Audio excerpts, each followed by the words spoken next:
Welcome back to GDT Live. My name is Alex and today I'd like to introduce you Terrible Monster, a game for two designed by the Japanese designer Shun and published for the Western market by Sweet Lemon Games via Kickstarter. In Terrible Monster you will play as a tribe leader fighting for survival against another tribe. Terrible Monster represents your last resort, the final summoning to establish your dominance. The game comes with very few components, 16 cards, of which 3 are creatures and 13 are actions, and a bunch of tokens to keep track of your energy and the counters still available. Master these few elements to put yourself in the best position possible to strike your final blow. At the beginning of the game, each player draws 5 cards from the 16 cards common deck shuffled during the setup. Then takes 4 life tokens and 2 counter tokens from the pool. Goal of the game is to reduce to 0 the life tokens of the other player. The first player is selected randomly. He is invited to play a shorter first turn, where he has to play a card and declare the end of the turn, discarding until his end is 5 or less cards. Then the second player takes his turn, and the following turns adopt the same pattern. Draw a card from the common deck.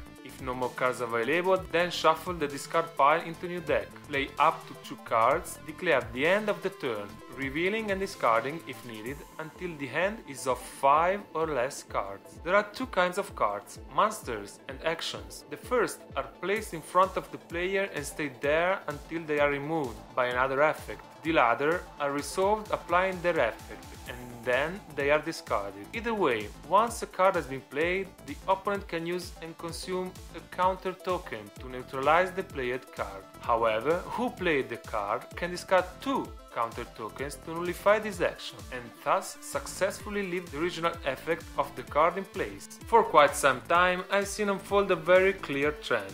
Designers take a fun and complex game or a game with intricate rules and make simplify it as much as possible. Striking examples of this trend are One Night Ultimate Werewolf and Epic. Terrible Monster is another clear specimen of this new approach of game design, and somehow it can be seen as a further step compared to Epic. In fact, it gives the feeling of playing a collectible or living card game, stripped of every rule or exception that could potentially turn the game into something too complicated. Obviously, you cannot create the same complex gaming experience. However, do not underestimate this game or rate it as trivial or less interesting. The common deck, the card shortage, the low number of cards inflicting damage, the low energy of each player, a single attack from the Terrible Monster will wipe you out, the low amount of counter moves. All these elements require to be well understood and practiced, so to plan every single move. A wrong discard and you can give the opponent that time frame of that single card he needed to strike the terrible final blow. In conclusion, Terrible Monster is an intriguing microgame. With a little practice it can give a strategic game experience and the real sensation of playing a micro version of Magic the Gathering.